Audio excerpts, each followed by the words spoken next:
Over the last several years, we've been seeing a massive transformation in our world and in our lives. And at Ultimate Guide to Partnering, we bring you the partnership leaders who are at the forefront of this industry, shaping the future of technology partnerships and driving the digital transformation. My next guest on Ultimate Guide to Partnering is a former Microsoft partner leader and now four-time guest who's been riding a rocket ship, leading the transformation and change we've all been seeing, while applying a growth mindset to drive the partnership future for this Magic Quadrant leader. This is the Ultimate Guide to Partnering, the top partnership podcast. In this podcast, Vince Menzione, a proven partner sales executive, shares his mission to help leaders like you achieve your greatest results through successful partnering. And now your host, Vince Menzione. Welcome to, or welcome back to the Ultimate Guide to Partnering. I'm Vince Menzione, your host, and today I welcome Brent Combest, is the Vice President at UIPath, the market leader in Robotic Process Automation, RPA. RPA allows organizations to automate many business and software application tasks, helping organizations improve speed, productivity, while reducing errors and achieving scale. As an industry partnership leader and frequent guest, Brent is redefining UiPath's channel program, taking many of the lessons he learned at Microsoft, including a growth mindset. I hope you enjoy and learn from this discussion as much as I enjoyed welcoming back Brent Combest. I'm so excited to welcome Athletic Greens as the latest sponsor to Ultimate Guide to Partnering. Friends who know me well know I've made taking a green drink supplement part of my health ritual for over 20 years now. About 5 years ago, I added Athletic Greens, and now their product AG1 has become my go-to green drink supplement. AG1 is packed with 75 high-quality vitamins, minerals, whole food source superfoods, probiotics, and adaptogens. It literally has replaced every vitamin in my cabinet.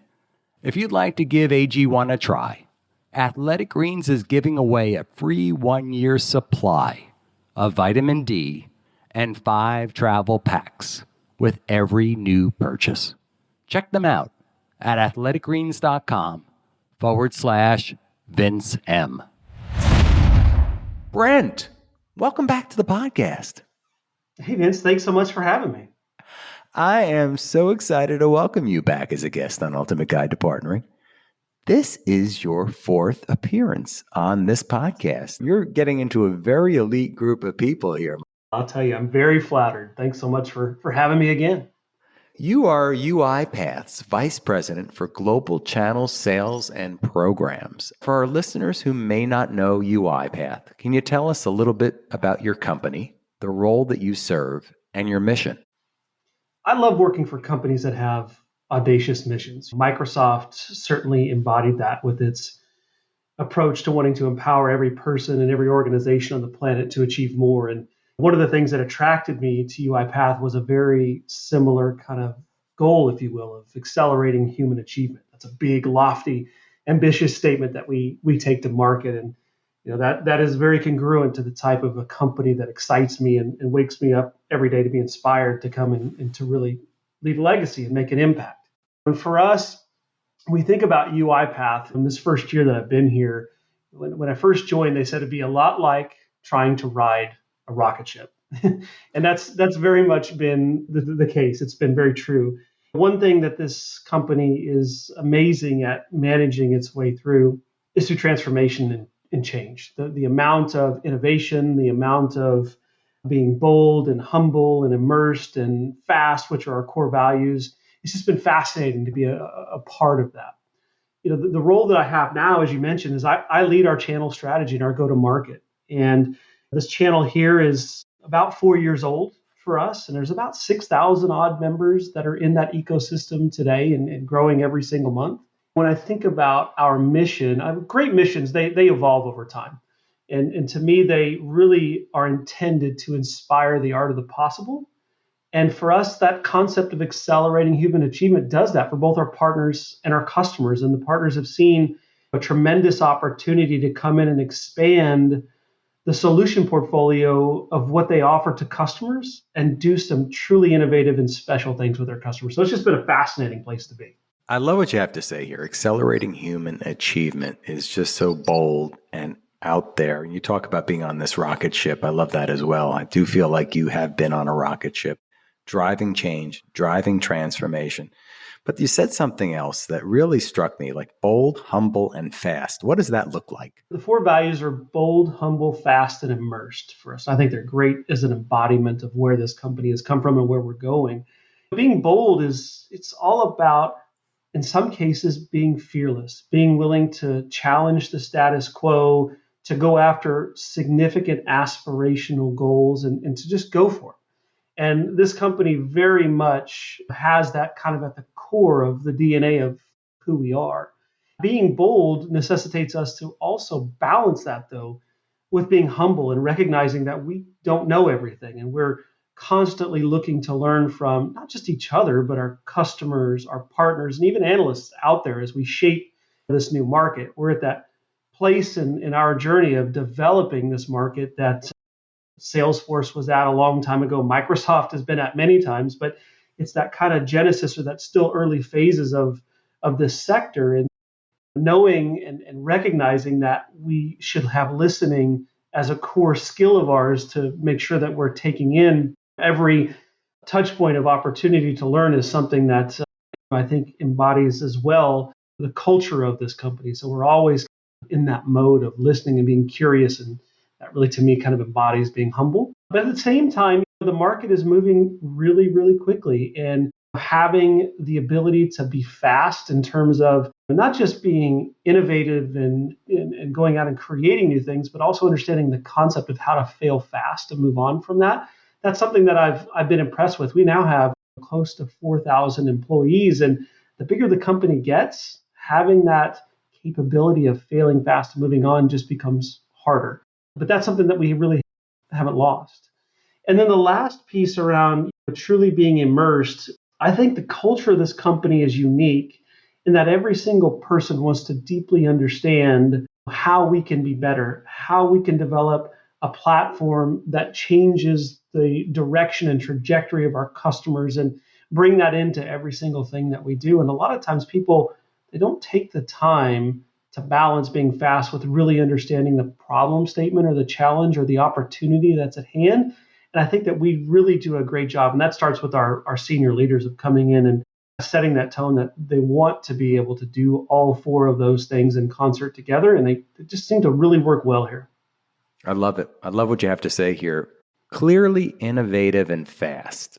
UiPath is a leader in this robotic process automation software category. So certainly Gartner thinks so. But for our listeners, can you explain the category and why UiPath is dominant in the space? Yeah, we've been very fortunate to be in the upper right of every quadrant that exists in the market out there today. And I think part of that is, you mentioned there the RPA category. I think one of the elements that those four values I talked about before are allowing us to do is even shape, define, and push that category further. We actually think we're moving beyond the RPA category, more towards focusing around true automation. And we consider our offering to be an automation platform at this point. When I think about RPA and what most people gravitate towards to in their mind is they think robots. And we have so much more to offer than just that. And it's more than just using those robots to automate processes. It's a way of innovating for customers into the future.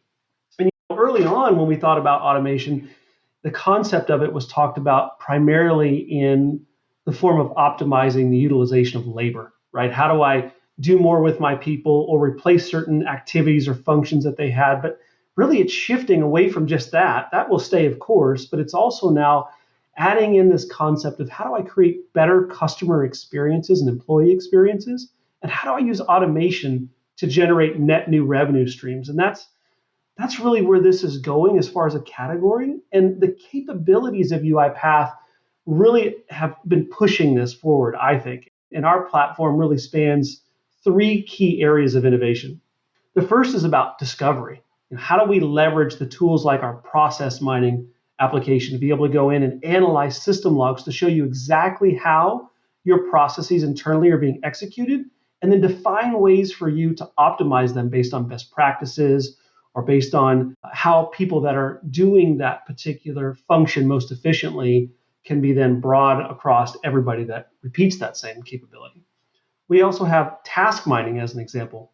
This allows you to go in and really track and identify a bunch of different processes in the company and say which ones, through the use of AI, could we quantify more ROI or impact if we were to automate them. And to me, that's not just about RPA, that's a true platform that allows you to come in and be able to identify areas of opportunity, areas of innovation, and then that leads into the deployment of the low-code development, document understanding and processing, API automation, all those types of things that kind of help us. So it's that discover, automate, and then the last one is all around operate. And that's where from the tool or from the platform, you're able to extract the insights that you need to be able to adjust processes that are taking too long, or where we could remove a human in the loop out of the way to be able to do more or do things even faster. And you can even expand that even further into things like testing capabilities to be able to answer questions around how many test cases have I run? How many have passed or failed on something like an SAP upgrade? There's just so much there across discover, automate, and operate that goes beyond just the concept of the early phases of RPA with robots. So take me back for a listener who may not understand this. When you look at processes, you're looking at are you looking at keystrokes? Are you looking at various applications? Like, where do you go to get the data? You do. So the first thing you do is you track the process that's in place today, and then you monitor what are the keystrokes or what are the intakes even. We use document understanding features to be able to ingest different form factors of data from unstructured and structured sources to be able to pull that in. And then based on how that process is being run by different individuals and how they're interacting with different tools, you can then start to say there's steps that can either be removed or there's steps that can be automated and done by a robot or AI technology that a person doesn't have to be involved in. Or you could see 4 or 5 people that run the exact same process but do that differently and find out what is the most happy path for us to be able to follow, and then make sure that that process is followed routinely. And then within that, what are the areas that could be automated so that it's not requiring human labor or the cost associated with it to execute. And where do you gravitate to? What does your ideal customer look like? We have customers across every industry. I would say anybody that needs or has the ability to automate something is a great fit for us. But peeling that back, Vince, we've got customers in banking and financial services that have reaped tons of opportunity, hundreds of millions of dollars of cost savings annually by leveraging this technology, and some large insurance companies, large banks. We have healthcare providers and payers that leverage our technology to automate what has been a very cumbersome and paper-intensive process in the past. But that flows through to manufacturing, customer service organizations inside of tech companies. It's everywhere. The opportunity is really limitless. Yeah, it sounds like it. And you left an incredible career at Microsoft. So what attracted you most? The number one thing was I'd spent 16 years there and loved every minute of it. I truly would not trade that for anything. The joke that I've made so many times, and I think I've even made it with you before, is when Microsoft called, being a Seattle kid, it was like the Yankees calling. You go and play for them without a doubt, right? Yeah. And it was, I couldn't have had the life experiences that I had there, the mentors, the on-the-job learning like that anywhere else. But I wanted to take that knowledge, that experience, and be able to share that in a different way. And what was interesting to me about UiPath is they were, when I started a year ago, really in a congruent place to where we were at with cloud at Microsoft back in 2010, 2011, in that window of time where market was being created, partners were seeing that potential opportunity, but really need a little bit of help and need a little bit of framework for how do they capitalize on it? How do they build a business around it? And so that knowledge and experience I gained of being a part of helping partners go to the cloud on that journey, I've been able to bring a lot of that over here to UiPath and share that. And being able to make that journey here has been really an exciting thing for me to bring that value over, to bring that experience. And so that's really what drove that change. You bring back memories of bringing or trying to bring the partner ecosystem along with us during that path to the cloud. And so I want to ask you in an analogous way here, right? In building your partner and channel ecosystem strategy, why should partners want to work with you and your organization?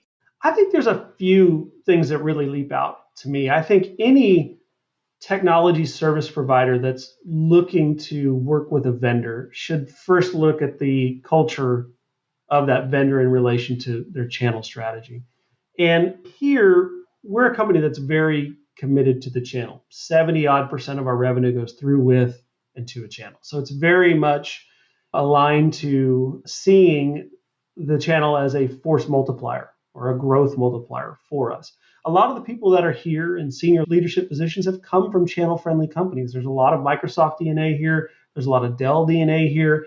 And so that to me was something that I think was attractive for me to want to join this company, because I knew that we could succeed with channel. We very much are.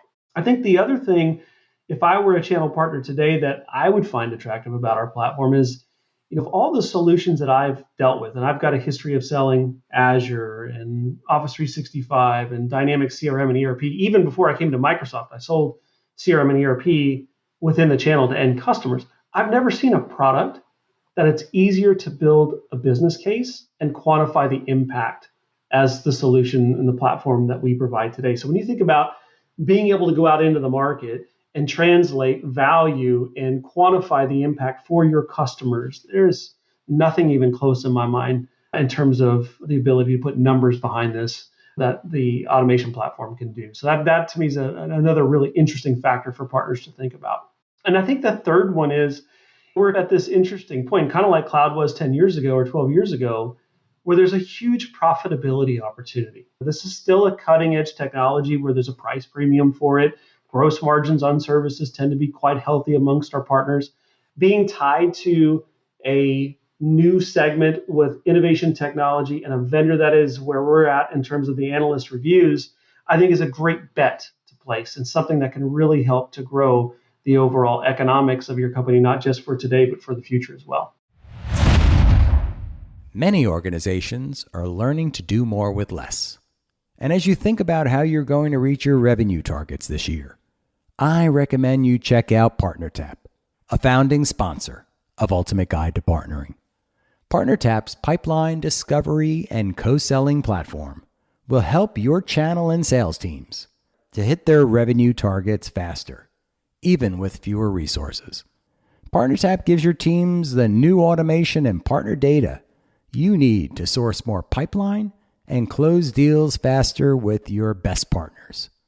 You can find out more information at partnertap.com. And what you speak to me is around professional services, building out value, helping organizations to modernize, transform.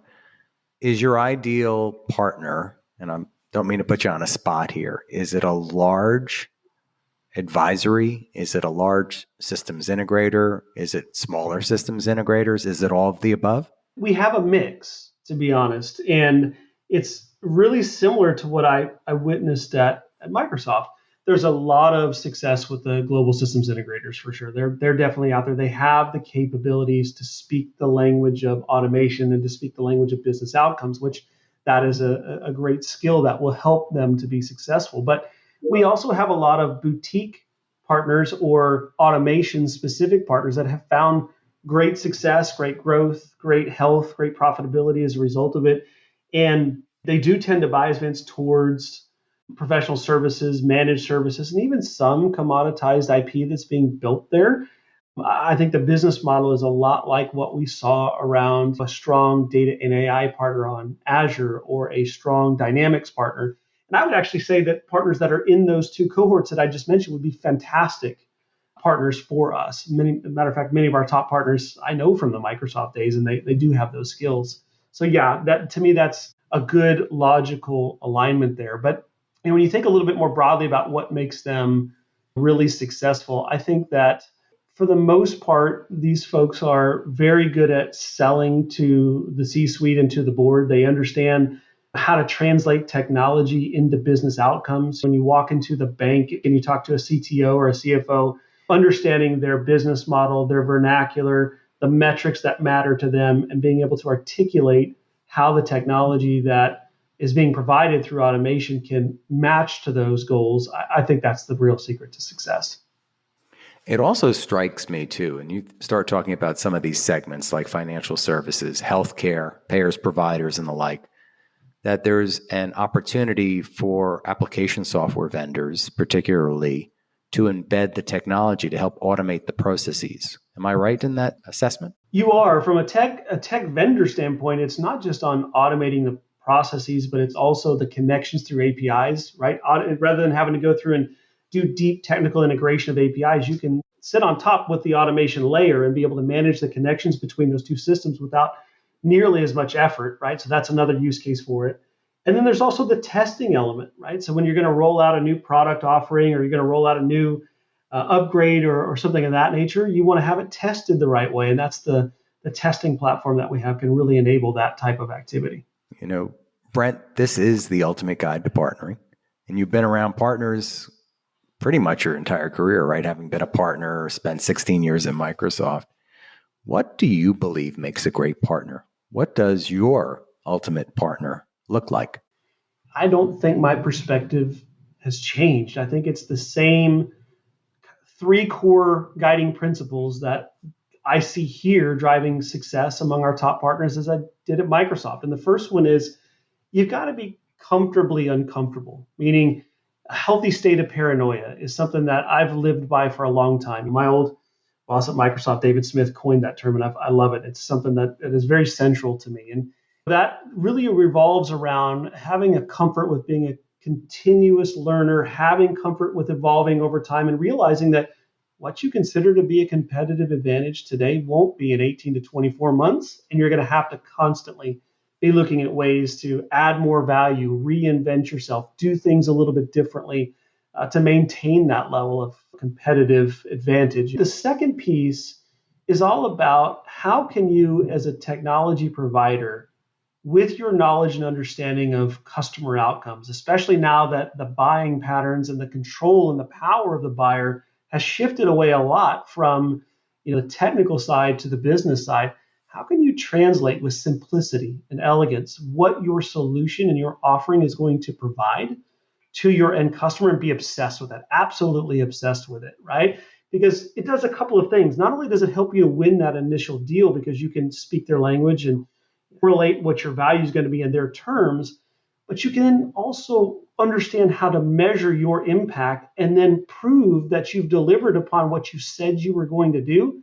And that opens up the next door, the second door, the third door, the fourth door, because there's no longer, in most cases, these monolithic deployments that are taking place. It's come in and prove yourself, solve one or two problems for me. And when I see that value and the realization of it, I'm going to give you the keys to the next door. And you've got to be able to do that. And that starts with being customer obsessed and really understanding that business. And that's getting away from the old school generalist business model of being a Swiss Army knife to everyone and really pivoting towards having differentiated value and understanding where am I really, really strong, where do I have history and success, and how can I capitalize on that.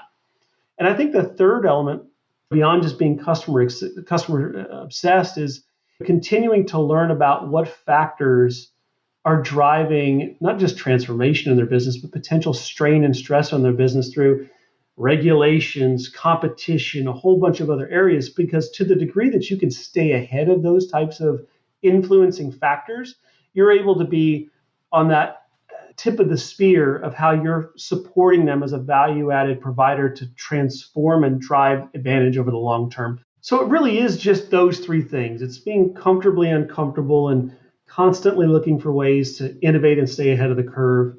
It's being customer obsessed and understanding that when you can align your aspirations and your goal to your customers, that's a formula to win.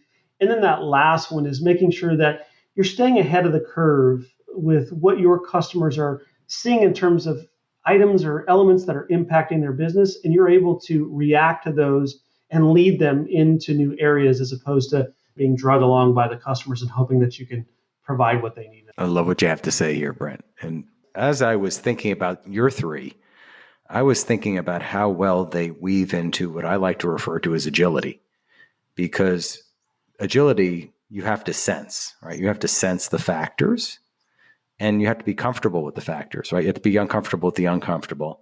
And then those factors are coming to you from customer, like your customers are telling you, and then you're translating it with simplicity and being obsessed with the customer to drive the right outcomes for them. Exactly. What about partners that don't get it right? What do you wish you had said to them to get them on the path to success? And what would you say to them now, if you could? I think over the last 10 years, especially whether it's cloud or even some of these more advanced workloads like we're experiencing with automation, the solution provider market is crowded. You've got to find a way to be able to differentiate, especially if you want to be able to go out and engage in the vendors' co-sell activities or be a priority in terms of the types of partners that they invest in. I look at many of the vendors today, even us with 6,000 partners, it's crowded, right? And so if you want to come in, you want to co-sell with a Microsoft, an AWS, a Google, or a UiPath, being able to make sure that you can have value that displaces an incumbent would be where my mind was at. The joke I always make is if you want to come in and co-sell with a mature vendor, you have to treat it like you got to displace Derek Jeter at shortstop, right? They've already got partners they've worked with for a long time that are extremely talented, have a wealth of customers, and are deeply entrenched with their sales force. How are you going to provide something different, something new that they don't have already? And that should be the baseline for how you engage with any vendor. And to me, that starts with differentiation, right? It's being able to come in and do that. And I think that the second piece is understand how what you provide connects with the challenges your customers are facing. When you go into a bank, for example, and they're dealing with 2 or 3 macro level problems, they're talking not just to you, they're talking about 3, 4, 5, maybe even 10 different technologies that in a connected fashion are going to solve those problems that they have. And so having an awareness of where you fit in that equation and potentially even forging relationships with those different technology providers and vendors as well, to be able to bring together even either a total solution or understanding where you fit into that is really, really important. So many times when we go into a digital transformation opportunity and we're talking heavily about automation, there are 4 or 5 factors or 4 or 5 other different technology platforms that are connected to what we're delivering. So it's not just about the one piece of solution that you have to offer, and having an awareness of that and knowing how to connect and talk to that, I think is really important too. Great nuggets for partners out there, Brent. What you just said about what makes great partners and what partners need to do differently is just in itself an episode. But I'd love to pivot. As you know, I am a big believer in mindset and personal philosophy. We both had the great fortune of spending time with Dr. Mike Gervais, who's been a guest here 3 times on the podcast. You now have beat him 4 times. And about how applying your personal philosophy is just so important to your world, your life, your personal life and your professional life. How are you applying your personal philosophy to this new role as vice president at UIPath? My personal philosophy, we talked about it before, is better every day. And that's something that really helps to drive me and keep me focused as well. And here, as we develop the sector and we drive incredible growth, the last 2 words of that philosophy, they've become even more important to me than they were before, because the way that I have to think, the time horizon is even shorter. Being better every day meant at Microsoft making small incremental improvements. Here it means I've got to be able to make sometimes even leaps within a day, right? So I've got to be able to come in and think about, how do I go fast, like we talked about before, is one of the core values of UiPath. And so the time horizon of this concept of every day has changed a little bit for me to where I need to be able to go not just even faster, but I need to be able to solve bigger challenges in a more efficient way. And to be able to do that, when I think about how I've been able to adjust a little bit, it's all down to prioritization for me. Being better every day doesn't mean you do everything in a day. It means that you have the ability to know what matters the most in that moment and be able to prioritize that and devote all of your attention and focus to that to make sure you're successful with it. And so this combination of being able to prioritize things and be able to move just a little bit faster with bigger ambitions every day, that's the big change that I've had to kind of make as an adjustment for me. And then the last piece is, I would say, being better isn't necessarily just about your agenda. You have to bring others along collectively to be better. And that includes ensuring that you stay open-minded to learn. And it's not just about you thinking through to solve the problem. It's balancing that element of how do I leverage others in that same vein. So that's really the adaptation of Better Every Day over this last 12 or 13 months for me. I wonder, as I listen to you, does it sometimes mean that you have to go slower in order to go faster? Yeah, I think that's fair. I don't know that it's so much about being slower as it is about being more deliberate to take the inputs that you need to get it right. We recently announced in the launch in May a complete redesign to our channel economics across incentives, discounting, deal registration, all of those elements. And that was really uncomfortable for a lot of our folks. Our field sellers had become accustomed to the structure of that. Our partners understood how to monetize their business around the structure of our discounting, but it was creating challenges for us financially, and we needed to make a significant change to that. And I had to be thoughtful about making sure that I got that message right, because I would wind up wallowing with a lot of people on the why without having that well thought out, quantifiable justification for change. And once we nailed that down and understood that, the flow of change and the bringing people along just become infinitely easier to do. I think Dr. Mike would be proud. I think you've taken your personal philosophy and the way you've applied it here. It's a great case study. Thank you. Appreciate it. So we're in the midst of 2023. I mean, it's flying by like that rocket ship you talked about, right? And it's in high gear. What words can you share with our listeners to help them optimize for their success in 2023? I think the first thing that I've tried to stay centered around is this current economic climate won't last forever. It's a bit scary at times. There's always the headlines of what's happening in the tech sector. But I think, like most things, it's a great reminder and an opportunity for us to focus on what sets us apart, what we're great at, and where we can add value into the market. And I think that that's a chance for us to recenter ourselves around that. And that would be probably the biggest takeaway. The next one would be, where can I innovate next? What is the next chapter for me? Because tomorrow is going to come no matter what. No matter what the situation is today, tomorrow is going to hit us.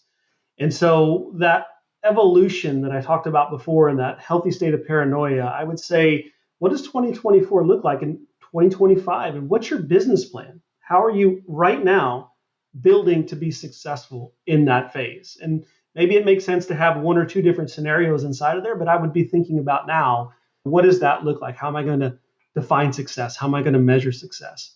And then the last thing I'd say is we're also in kind of a unique moment where, unfortunately, based on what's happened in the tech sector, there are a lot of people out there looking for their next opportunity, their next great challenge. And I think it's an interesting moment where, as you think about what your next area of innovation is going to be, you can start to source some of that talent. I'm personally right now going through and looking at all of the colleagues that have been impacted and proactively reaching out to them to look at how I can bring them into our plan, into our approach, to make sure that we're capitalizing on the talent that's out there. Because I think it's kind of an interesting moment right now where there are folks out there that are incredibly talented, have a wealth of experience, and can add a tremendous amount of value to you. I would be proactively capturing that.